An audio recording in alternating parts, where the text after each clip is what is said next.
오늘 함께 읽은 이 말씀을 가지고 지식이냐 사랑이냐 이런 제목으로 함께 은혜를 나누겠습니다. 우리는 함께 모여서 주의 몸된 교회를 이루고 있습니다. 성도 한 사람 한 사람이 그리스도의 지체이고 이 지체들이 모여서 그리스도의 몸을 이룹니다. 그러므로 주님의 몸된 교회를 이루는 성도들은 주 안에서 하나입니다. 우리의 신앙생활은 교회 안에서 이 하나됨을 깨뜨리지 않는 영적인 싸움입니다. 온 교회가 성령으로 하나 되어서 하나님을 예배하고 하나님이 주신 사명을 감당하면 하나님이 기뻐하시는 교회로 쓰임을 받습니다. 그래서 교회는 성령이 하나 되게 하신 것을 힘써 지켜야 됩니다. 사도 바울이 성경에서 이 말씀을 기록한 것은 교회 안에 유대인과 이방인을 두고 한 말이었습니다. 사도행전 15장에 보면 예루살렘 종교회의가 나옵니다. 이 회의가 열린 배경은 사도 바울이 바나바와 함께 1차 선교 여행을 마치고 안디옥 교회로 돌아와서 보고한 내용 때문이었습니다. 사도행전 14장 27절 28절에 보면 그들이 이르러 교회를 모아 하나님 행하신 모든 일과 이방인들에게 믿음의 문을 여신 것을 보고하고 제자들과 함께 오래 있으니라. 이 사도 바울은 하나님께서 이방인을 구원하기 위해 택하신 그릇이었습니다. 그는 철저하게 성령님의 인도하심에 순종하며 복음을 전했습니다. 그 결과 많은 이방인이 예수님을 영접하고 하나님의 자녀가 되었습니다. 이때 사도 바울은 하나님이 자신들에게 어떻게 역사했는지를 보고했고 또 이방인들의 믿음의 문이 열려서 그들이 구원받은 것을 보고했습니다. 이미 하나님은 사도행전 10장에서 베드로를 통해 고넬료의 가정을 구원하셨습니다. 이 고넬료는 로마 군대 백부장입니다. 한마디로 정리하면 이방인입니다. 그런데 하나님은 베드로에게 환상을 보여주시면서 이방인도 구원받아야 할 것을 말씀하셨습니다. 베드로가 기도하려고 지붕에 올라갔을 때 하늘이 열리면서 큰 보자기 같은 한 그릇이 내려오는 것을 보았습니다. 이건 환상 중에 본 것입니다. 그 안에는 4발 가진 짐승과 기는 것과 공중에 나는 것들이 있었습니다. 그때 소리가 들립니다. 베드로야 일어나서 잡아먹으라. 베드로는 주여 그럴 수 없나이다. 속되고 깨끗하지 아니한 것을 내가 결코 먹지 아니하였나이다. 그가 대답하자 두 번째 소리가 들립니다. 하나님께서 깨끗하다 하신 것을 네가 속되다 하지 말라. 이 일이 3번 있은 후에 그 그릇이 하늘로 올라갑니다. 베드로는 이 환상이 무슨 의미인지 속으로 고민하고 있을 때 고넬료가 보낸 사람이 베드로의 집에 도착합니다. 하나님은 성령을 통해서 2 사람이 너를 찾으니 일어나 내려가 의심하지 말고 함께 가라. 내가 그를 보내었느니라. 말씀을 하셨습니다. 이 일로 인해서 베드로는 가이사라에 있는 고넬료의 집에 갔습니다. 고넬료는 가까운 친척과 또 친구들을 모아놓고 기다리고 있었습니다. 이제 우리는 주께서 당신에게 명하신 것을 듣고자 하여 다 하나님 앞에 있나이다. 기다리고 있었던 겁니다. 베드로는 그들에게 예수 그리스도의 십자가 복음과 부활을 전했습니다. 그러자 성령께서 그 집에 있는 모든 사람에게 내려오셨습니다. 베드로와 함께 온 사람들은 깜짝 놀랍니다. 하나님께서 이방인에게도 성령을 부어주시는구나. 이방인들도 성령을 받으니까 방언을 말하는구나. 깜짝 놀라게 됩니다. 베드로는 이 사람들의 우리와 같이 성령을 받았으니 누가 능히 물로 세례 베품을 금하리요 하며 예수 그리스도의 이름으로 세례를 베풀었습니다. 하나님은 이미 교회 안에서 유대인과 이방인의 담을 허무셨습니다. 이제 누구든지 예수 믿으면 구원을 받게 되었습니다. 구원을 위해서 율법이나 할례가 필요한 게 아닙니다. 예수 그리스도께서 나의 죄를 위해 십자가에 못 박혀 죽으시고 3일 만에 부활하심으로 나의 모든 죄를 씻어주시고 나에게 영원한 생명을 주셨음을 믿고 고백하면 누구나 구원을 받습니다. 사도행전 15장에 나오는 예루살렘 종교회에서 결의한 내용이 무엇입니까? 사도 바울이 바나바와 함께 1차 선교 여행을 마치고 안디옥 교회로 돌아오자 안디옥 교회 안에는 적지 않은 변론이 일어나게 됩니다. 유대인 출신 그리스도인들은 모세 율법을 지켜야 한다. 할례를 받아야 구원받을 수 있다고 주장을 합니다. 바울과 바나바는 이미 하나님께서 이방인들에게 성령을 부어주시고 그들을 구원하셨다 전합니다. 서로 논쟁이 일어납니다. 안디옥 교회가 이 일을 해결하지 못하니까 이들을 예루살렘 교회로 보내게 됐습니다.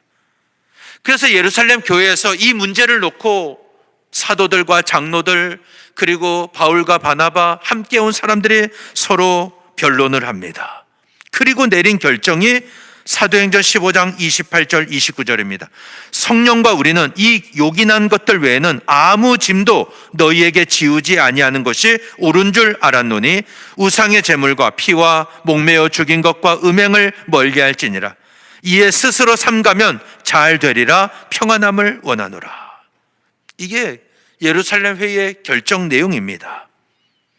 그러니까 이제 유대인과 이방인의 차별이 철폐됐습니다. 아무 짐도 너희에게 지우지 않겠다는 겁니다. 이제는 율법이나 할례가 구원의 조항이 아닙니다. 누구든지 예수 그리스도를 마음으로 믿고 입으로 시인하면 구원을 받게 되었습니다. 하나님은 이 사도 바울을 통해 수많은 이방인들이 구원을 받게 하신 겁니다. 그래서 교회 안에는 유대인 출신도 있고 이방인 출신도 함께 모이게 되었습니다. 각자 배경이 다 다릅니다. 그러나 예수 그리스도를 구주로 고백하고 하나님의 자녀가 된 사람입니다. 그리고 주의 몸된 교회를 이루는 각 지체가 되어서 서로가 한 형제가 되었습니다. 유대인과 이방인, 출신과 배경은 다르지만 성령이 하나 되게 하셨기 때문에 그 하나됨을 힘써 지켜야 되는 겁니다. 오늘 우리 교회도 마찬가지입니다. 교회가 하나 되기 위해서는 어떻게 해야 됩니까? 사도 바울은 고린도전서 8장 오늘 본문에서 우상의 제물을 먹는 문제와 관련해서 교회가 하나 될 것을 말씀하고 있습니다.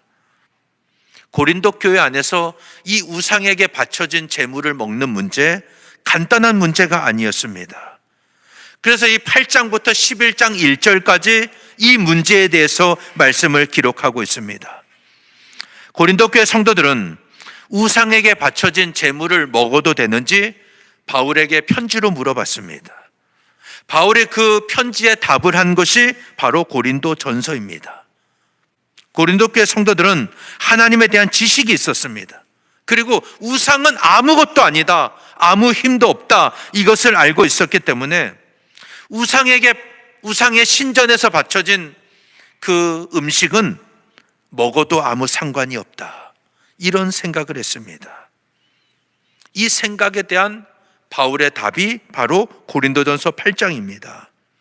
오늘 본문 8장 1절에 보면 우상의 제물에 대하여는 우리가 다 지식이 있는 줄 아나 지식은 교만하게 하며 사랑은 덕을 세우나니, 이렇게 말씀하고 있습니다. 여기서 우리가 다 지식이 있다는 말은 그 지식이 뭡니까? 참신은 하나님 한 분뿐이고 우상은 아무 능력이 없는 쓸모없는 존재에 불과하다, 힘이 없다, 이 믿음을 가리킵니다. 고린도 교회 성도들에게는 이 믿음이 있었기 때문에 우상에게 바쳐진 그 제물을 먹는 것이 아무 거리낌이 없었습니다. 그리고 우상에게 음식을 바치는 그 의식이 그 음식을 더럽히지 못한다고 생각을 한 겁니다. 그러니까 아무 친구나 서스름 없이 만나서 음식을 먹을 수가 있었던 겁니다. 고린도 교회 안에는 이 믿음을 가진 사람들이 있었습니다. 그런데 또 일부의 성도들은 그런 음식을 먹는 것은 매우 잘못된 것이다, 그러면서 심한 양심의 가책을 받고 있었습니다. 이 문제가 바울에게 전달됐다는 것은 교회 안에 이 문제로 인해서 양분됐다는 겁니다. 사도 바울은 이 문제를 통해서 지식은 교만하게 하고 사랑은 덕을 세운다라고 말씀하고 있습니다. 누구든지 예수 그리스도를 마음으로 믿고 입으로 시인하면 구원을 받습니다. 이제는 죄의 자녀가 아니라 하나님의 자녀입니다. 죄에 억눌린 인생이 아니라 예수 그리스도 안에서 참된 자유를 누리게 되었습니다. 이 자유함이 있다면 어떤 음식을 먹어도 상관이 없습니다. 그 음식이 나를 해하지를 못하는 겁니다. 아무리 우상에게 바쳐진 제물이라 해도 그 음식이 나를 죄인으로 만들지 않습니다. 그 음식을 먹었다고 내가 지옥에 가는 게 아닙니다. 구원에 관한 분명한 믿음과 지식이 있기 때문입니다. 그런데 문제는 이 지식이 자신을 자랑하고 자신을 드러내는 것에 그친다면 교만으로 이어지게 된다는 겁니다. 그래서 나는 아무 거리낌이 없지만 내 행동으로 인해서 교회 안에 분열이 일어납니다. 다른 성도를 시험에 들게 합니다.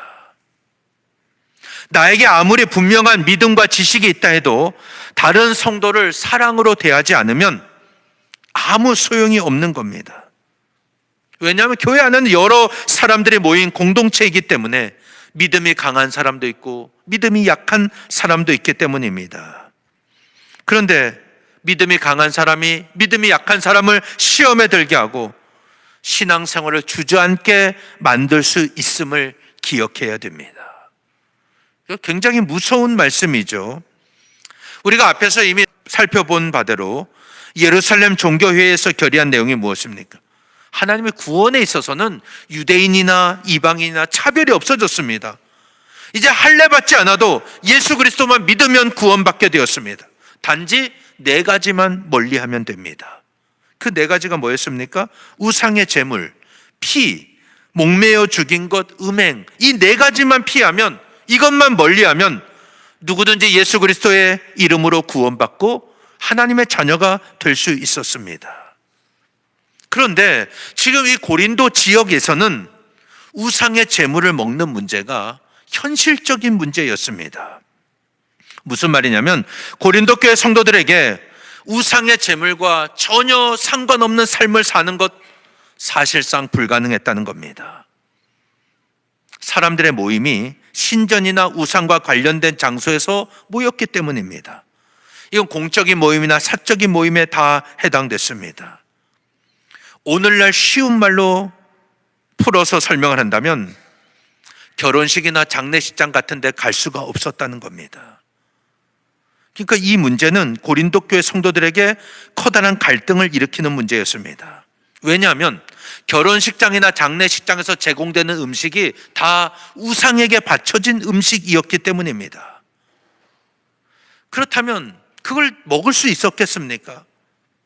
그 당시에 우상에게 제물을 바치면 3분의 1은 번제로 태웠고 3분의 1은 사제의 몫이었고 3분의 1은 제물을 바친 사람의 몫이었습니다.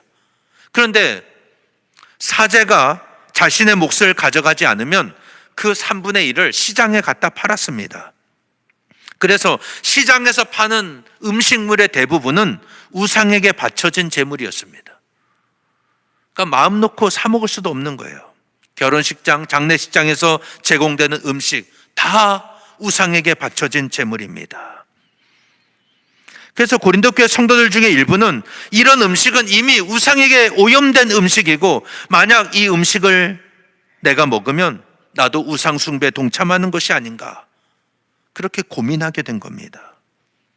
사도 바울은 이 문제에 대한 답을 오늘 본문과 고린도전서 10장에서 말씀을 하고 있습니다. 우리가 신앙생활 하면서 분명한 믿음을 갖는 것, 지식이 있는 것 아주 중요합니다. 고린도전서 8장 4절은 분명한 믿음과 지식을 말합니다. 우리가 가져야 될 믿음입니다. 그러므로 우상의 제물을 먹는 일에 대하여는 우리가 우상은 세상에 아무것도 아니며 또한 하나님은 한 분뿐인 줄 아노라. 이건 분명한 지식입니다. 이렇게 고백할 수 있는 믿음은 대단한 믿음입니다. 우상은 아무것도 아니다. 우상을 두려워하지 않고 하나님은 한 분밖에 안 계신다. 이 고백 아무나 할 수 있는 게 아닙니다. 그러나 이 분명한 믿음과 지식이 있다 할지라도 사랑이 없으면 내 믿음과 내 지식이 교회에 해를 끼칠 수 있다는 겁니다. 왜냐하면 지식을 가진 사람에게 집중하게 하기 때문입니다. 이 사람이 얼마나 믿음이 좋은가, 이 사람이 얼마나 많이 알고 있고 얼마나 확신 있게 행동을 하는가, 그걸 나타내는 겁니다. 그러나 사랑은 사랑을 받는 사람에게 집중하게 합니다. 그래서 내가 가진 지식을 가지고 다른 사람을 섬기고 다른 사람을 세우는데 사용해야 하는 겁니다. 쉽게 설명을 하면 지식이 사랑을 보조하는 거예요. 내가 알고 있는 만큼 다른 사람을 더 사랑하고 더 섬겨야 되는 것입니다. 내가 먼저 믿는 자로서 내가 알고 있는 지식으로 믿음이 약한 자를 섬기면 하나님은 그 교회 위에 더 큰 은혜를 부어주십니다. 그런데 그렇다고 해서 그리스도인들이 사랑만 있고 지식은 없어도 된다, 이런 뜻은 아닙니다. 우리는 하나님에 대해서 더 깊이 알아야 됩니다. 더 많은 것을 알려고 힘써야 됩니다. 내가 하나님에 대하여 더 많은 것을 알 때 더 많은 사람을 온전하게 섬길 수 있기 때문입니다. 그러나 이 지식을, 이 믿음을 나만을 위해 사용하면 교만해집니다. 사도 바울은 지식은 교만하게 하며 사랑은 덕을 세운다고 했습니다. 만일 누구든지 무엇을 아는 줄로 생각하면 아직도 마땅히 알 것을 알지 못하는 것이다. 그래서 사랑이 없는 지식은 결국 교만으로 이어집니다. 사람이 교만해지면 그 교만의 무게를 감당하지를 못합니다. 그 교만으로 인해서 넘어지고 마는 겁니다. 반면에 사람이 지식이 없이 사랑만 있다, 그러면 감상주의에 빠지는 거예요. 진리인지 아닌지 구별하지를 못합니다. 모든 사람을 다 사랑하려고 합니다. 우리 성도는 하나님의 말씀과 하나님을 향한 지식이 바탕이 된 사랑이어야 됩니다. 그렇지 않으면 아무나 만나는 거예요. 이단과 교제하게 됩니다.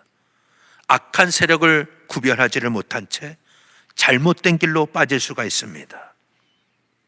우리가 하나님을 아는 지식이라는 것은 사랑과 밀접하게 연결되어 있습니다. 하나님은 사랑이시기 때문입니다. 그래서 하나님을 아는 지식은 성도로 하여금 자신보다 더 약한 신자가 넘어지지 않도록 도와주는 거예요. 사도 바울은 그것을 말씀합니다. 우상에게 바쳐진 음식을 먹지 않음으로 인해서 믿음이 약한 자를 도울 수 있다는 겁니다.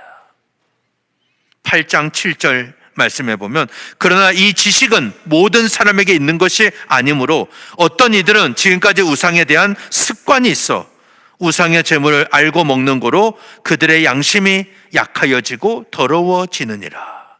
이렇게 말씀을 하고 있습니다. 교회 안에는 믿음이 연약한 사람이 있습니다.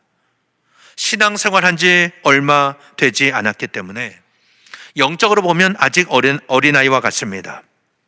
오늘 내가 가지고 있는 믿음, 오늘 내가 가지고 있는 지식의 수준이 모든 사람들이 다 갖고 있는 게 아닙니다. 교회 안에서 어떤 사람은 아직 우상에 대한 습관을 가지고 있다, 이렇게 말씀하고 있죠. 이 말은 교회는 다니고 있지만 아직 우상을 살아있는 신으로 생각한다는 거예요. 우상에게 능력이 있다고 생각하는 겁니다. 우리가 하나님을 믿고 교회를 다니지만 아직도 귀신이 힘이 있고 귀신이 무서워서 어쩔 줄 모르는 사람이 있다는 겁니다. 그래서 우상에게 바쳐진 제물을 먹을 때 양심의 가책이 일어납니다. 양심이 약해져서 잘못되지 않은 행위를 잘못된 행위로 생각하게 된다는 겁니다. 이 말을 좀 더 쉽게 하면 초신자들은 기존 신자들이 자유롭게 행동하는 것을 보고 그 자유는 예수 안에서의 자유이기 때문에 아무 거리낌이 없지만 그것을 보고 옛날의 잘못된 습관으로 다시 돌아갈 수가 있다는 겁니다. 그래서 사도 바울은 고린도전서 8장 9절에서 이렇게 말합니다. 그런즉 너희의 자유가 믿음이 약한 자들에게 걸려 넘어지게 하는 것이 되지 않도록 조심하라. 너희 믿음의 자유가 믿음이 연약한 자를 걸려 넘어지게 할 수 있다는 겁니다. 그래서 조심하라는 겁니다. 여러분, 음식은 가치 중립적이에요. 좀 어렵죠? 이건 선한 것도 아니고 악한 것도 아니라는 겁니다. 음식은 우상에게 제물로 바쳐졌던 것이든 아니든 상관이 없습니다. 그 자체로도 선하지도 않고 악하지도 않습니다. 무슨 말이냐면, 내가 하나님과의 관계 안에서 감사 기도하고 먹을 수 있으면 그 음식이 어떤 음식이든 하나님과의 관계에 아무런 영향을 주지 않습니다. 사도 바울은 그것을 뒤에서 말합니다. 그래서 시장에서 파는 것은 묻지 않고 먹으라는 거예요. 아무리 우상에게 바쳐진 음식이었다 할지라도 그것은 상관이 없다는 겁니다. 그거 먹는 거 근본적으로 잘못된 것이 아닙니다. 근데 사도 바울이 여기서 말하는 게 뭐냐면, 그렇게 중요하지 않은 문제로 믿음이 강한 신자가 믿음이 약한 신자에게 강요해서는 안 된다는 거예요. 아직 그 믿음이, 그걸 수용할 만한 믿음이 안 됐는데 괜찮아, 먹어도 돼 하면서 잘못된 길로 인도하면 안 된다는 거예요. 오히려 사랑으로 섬겨야 한다는 것입니다. 믿음이 강한 사람은 성경도 잘 알고 있습니다. 하나님의 계명도 압니다. 하나님의 금하신 내용들도 잘 알고 있기 때문에 사소한 율법적인 속박에 얽매이지 않습니다. 자유함을 누립니다. 그런데 내가 누리는 이 자유함이 믿음이 연약한 성도를, 믿음이 연약한 자를 걸려 넘어지게 해서는 안 된다는 것입니다. 왜냐하면 그도 중요한 사람이기 때문입니다. 8장 11절에 보면, 그러면 내 지식으로 그 믿음이 약한 자를 멸망하나니 그는 그리스도께서 위하여 죽으신 형제라 라고 말씀합니다. 내 자유함이, 내 지식이 믿음이 연약한 자를 멸망시킬 수 있다는 겁니다. 그러니까 내가 행동 하나 하는 것, 말 한마디 굉장히 조심해야 되는 거예요. 그래서 믿음이 강한 그리스도인들은 사랑의 마음으로 행동해야 됩니다. 믿음이 약한 사람, 그들을 볼 때 나와 생각이 다르고 나와 행동이 다릅니다. 근데 그가 누굽니까? 그리스도께서 위하여 죽으신 형제예요. 주님은 나를 위하여 죽으셨지만 그를 위해서도 죽으셨습니다. 주님이 그를 위해서 목숨을 버리셨다면 우리도 그 사람을 위해서, 그가 해를 입지 않도록 내 자유함을 포기할 수 있어야 됩니다. 주님이 그를 위해 생명을 내어주셨기 때문입니다. 그래서 사도 바울은 8장 13절에서 이렇게 선포합니다. 만일 음식이 내 형제를 실족하게 한다면 나는 영원히 고기를 먹지 아니하여 내 형제를 실족하지 않게 하리라. 이렇게 고백합니다. 사도 바울은 내가 먹는 음식이 내 형제를 실족하게 한다면 나는 영원히 고기를 먹지 않겠다. 이렇게 결단합니다. 여러분, 우리가 사랑으로 정죄되지 않는 지식, 행동은 믿음이 연약한 자에게 걸림돌이 됩니다. 나는 떳떳합니다. 그 음식이 나에게 아무런 영향을 주지 않습니다. 그러나 그걸로 인해서 누군가는 시험에 들 수 있어요. 누구는 마음이 상할 수 있습니다. 그래서 내 권리를 포기할 수 있어야 됩니다. 이게 진정한 그리스도인의 모습입니다. 사도 바울은 내가 고기를 먹지 않으므로 한 영혼을 하나님께 인도할 수 있다면 나는 영원히 고기를 먹지 않겠다. 이렇게 결단합니다. 이것은 내 권리를 포기하고 내가 사랑으로 배려하는 그런 모습으로 한 영혼을 구원하겠다는 믿음의 결단입니다. 사랑하는 여러분, 교회 안에는 믿음이 강한 사람이 있고 믿음이 약한 사람이 있습니다. 교회는 믿음이 강한 사람만의 소유물도 아니고 믿음이 연약한 사람이 주인도 아닙니다. 교회의 주인은 하나님이시고 교회의 머리는 예수 그리스도이십니다. 우리 모두는 주님의 몸된 교회를 이루는 각 지체입니다. 이 지체 중에 믿음이 강한 사람이 있고 믿음이 약한 사람이 있습니다. 주님께서는 우리를 하나 되게 하셨어요. 그러면 이 하나됨을 지키기 위해서 믿음이 강한 사람이 믿음이 약한 사람을 사랑으로 섬겨야 되는 것입니다. 하나님께서 오늘 우리에게 원하시는 모습은 바로 이것입니다. 최근에 우리 교회에 등록하신 분들을 보면 다른 교회에서 신앙생활 하다가 오신 분도 있고 잠시 쉬다가 시작하신 분도 있고 처음 신앙생활을 시작하는 분도 있습니다.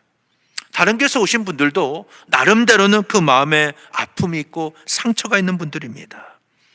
하나님께서 우리 교회에 보내주셔서 함께 신앙생활 하게 하셨습니다. 그러면 먼저 믿는 성도들이 새로 오신 분들을 사랑으로 품어야 됩니다. 이것을 제대로 할 때 하나님 우리에게 더 많은 영혼을 맡기실 겁니다. 그렇지 않으면 이 수준을 벗어나지를 못합니다. 우리가 정말 부흥하는 교회가 되길 위해 기도하고 많은 영혼을 살리는 교회가 되도록 기도할 때 이것은 기존 교회 성도들과 새로운 성도들이 하나 될 때 이루어지는 일입니다. 그러려면 기존 교회 성도들의 역할이 너무나 중요한 거예요. 혹시 내 기준에 미흡하고 모자른다 할지라도 사랑으로 기다려 주어야 됩니다. 그럴 때 교회는 하나님 주시는 은혜로 부흥해 갈 수 있습니다. 사랑은 오래 참는 것입니다. 사랑은 모든 것을 참으며 모든 것을 믿으며 모든 것을 바라며 모든 것을 견딥니다. 하나님께서 오늘 나의 세대에, 오늘 여러분이 살아있는 이 시간에 우리 교회에 은혜를 주시고 부흥하는 것을 보고 싶다면 사랑으로 섬기는 여러분 되시기를 바랍니다. 우리 나이 많으신 권사님들, 천국이 아무리 좋아도 저는 우리 교회가 부흥하는 것을 보고 가셨으면 좋겠어요. 그게 제 기도 제목입니다. 초대교회는 유대인과 이방인이 다투는 모습이 교회 안에서 유익하지 않았습니다. 그래서 그 문제를 종교회의로 결정을 해버렸어요. 더 이상 할례 필요 없다. 누구든지 예수 믿으면 다 구원받을 수 있다. 성령이 하나 되게 하신 것 힘써 지켜야 되는 겁니다. 오늘 우리 교회가 먼저 믿은 성도들과 새로 오신 모든 분들이 성령 안에서 하나 되고 사랑으로 섬기는 교회가 될 때 하나님께서 주시는 놀라운 은혜와 부흥을 맛보는 교회가 되시기를 예수님 이름으로 간절히 축원합니다.